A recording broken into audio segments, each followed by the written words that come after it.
নাটোরের লালপুরে ইজারা নেওয়া বৈধ বালুমহল থেকে চাঁদাবাজির অভিযোগ উঠেছে। ইজারাদারদের দাবি, গত ৩ জুন বালুমহলের ইজারা পেয়ে বালু উত্তোলন করছিলেন তারা। এরই মাঝে পাবনার ঈশ্বরদীর প্রভাবশালী জাকারিয়া পিন্টু ও তার সহযোগীরা তার কাছ থেকে চাঁদা দাবি করেন। নাটোরের লালপুরের দিয়ার বাহাদুর মৌজার ৯,৬০,০০,০০০ টাকা সরকারি কোষাগারে জমা দিয়ে গেল ৩ জুন থেকে এবছরের জন্য প্রায় ৪৬০ একর জমি থেকে বালু তোলার অনুমতি পান মেসার্স মোল্লা ট্রেডার্স। এরপর বালু উত্তোলন শুরু করলে পার্শ্ববর্তী পাবনার ঈশ্বরদীর বিএনপি নেতা জাকারিয়া পিন্টু ও তার সহযোগীরা প্রতিদিন ৫ লাখ টাকা চাঁদা দাবি করেন। চাঁদা না পেয়ে বিভিন্ন সময় ভয় ভীতি দেখানো, অস্ত্রের মহড়াও দেন তারা, এমন দাবি করেন বৈধ ইজারাদার। জাকারিয়া পিন্টু ও তার ভাই মেহেদি প্রত্যেকদিন ৫ লক্ষ টাকা চাঁদা দাবি করে। চাঁদা দাবি না দেওয়ায় আমাদেরকে নৌকাপাতি আসতে দেয় না। নৌকাপাতি আসলে নৌকাপাতি আল্লাহরে মারধর করে, গোলাগুলি করে, বিভিন্নভাবে হুমকি দেয়। তো আমরা সরকারের কাছে আবেদন করছি, সরকার যেন এটার জন্য তদন্ত করে। এদিকে ঈশ্বরদী উপজেলা প্রেস ক্লাব হলরুমে এক সংবাদ সম্মেলনে বিএনপি নেতা জাকারিয়া পিন্টু সব অভিযোগ অস্বীকার করে জানান, ইজারাদাররাই পেশি শক্তির জানান দিতে অস্ত্রের মহড়া দিয়েছে।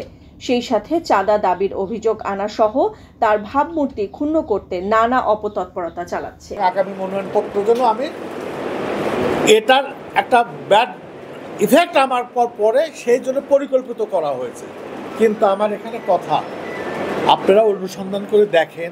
মেসার্স মোল্লা ট্রেডার্সের অনুকূলে বালু মহলটি ইজারা দেওয়া হয়েছে। বালু উত্তোলনে চাঁদাবাজির ঘটনাটির লিখিত অভিযোগ পেয়েছেন উল্লেখ করে নাটোর জেলা প্রশাসন ও পুলিশ প্রশাসনের ঊর্ধ্বতন কর্মকর্তারা জানান, নাটোর ও পাবনার আইন শৃঙ্খলা বাহিনীর মাধ্যমে তদন্ত করে অস্ত্রবাজি ও চাঁদাবাজির ঘটনার অভিযুক্তদের বিরুদ্ধে প্রয়োজনীয় আইনগত ব্যবস্থা নেওয়া হবে। নাটোরের একমাত্র যে বালুমহল দিয়ার বাহাদুর মৌজায় যে বালুমহলটি আছে লালপুর উপজেলায়, এটি আমরা ইজারা দিয়েছি এবং যে ইজারা গ্রহীতা তিনি আমাদেরকে লিখিতভাবে একটি কমপ্লেইন করেছেন যে সেখানে তারা বালু উত্তোলনে বিভিন্ন বাধার সম্মুখীন হচ্ছেন। এই বিষয়ে আমি আইনশৃঙ্খলা বাহিনীর সাথে কথা বলেছি। আমাদের যে পুলিশ বিভাগ আছে তাদেরকে সেখানে নিরাপত্তা বিধানের জন্য বলেছি, যেহেতু তাদের প্রবলেমটা ঈশ্বরদীর দিকে হচ্ছে বলে তারা আমাদেরকে জানিয়েছে। সেখানকার যে প্রশাসনে যারা আছেন তাদেরকেও অবগত করেছি। একই সাথে আমরা আমাদের যে সেনাবাহিনী আছে সেনাবাহিনীকেও তারা যেন ঈশ্বরদীতে যারা কর্মরত আছে বা ঈশ্বরদীর দায়িত্বে আছে সেখানে যাতে প্রয়োজনীয় ব্যবস্থা নেওয়া হয় তাদের নিরাপত্তা বিধানে, সেই বিষয়েও আমি অবগত করেছি।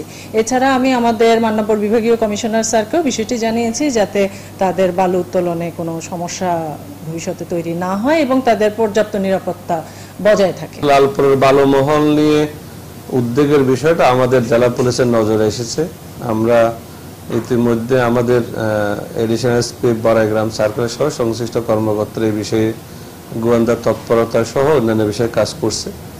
একই সাথে আমরা মূলত পাবনা জেলা পুলিশের সাথে সমন্বয় করছি। গত সপ্তাহে আমরা আপনাদেরকে আশ্বস্ত করতে চাই, কোনো দুর্বৃত্তপনা যদি এখানে হয়ে থাকে সেটার বিরুদ্ধে জেলা পুলিশ অন্যান্য সংস্থার সাথে সমন্বয় করে আইনগত কঠোর পদক্ষেপ নেবে এবং কোনো ধরনের অভিযোগ আমাদের কাছে আসলে সেটা যথাযথভাবে আইনগত ব্যবস্থা গ্রহণ করা হবে। বৈধ বালু মহলে সকল অপতৎপরতা রোধ এবং অপরাধীদের আইনের আওতায় আনা সহ সবসময় আইন শৃঙ্খলা বাহিনীর কঠোর নজরদারির অব্যাহত রাখার দাবি স্থানীয়দের। নিউজ ডেস্ক, সারা বাংলা।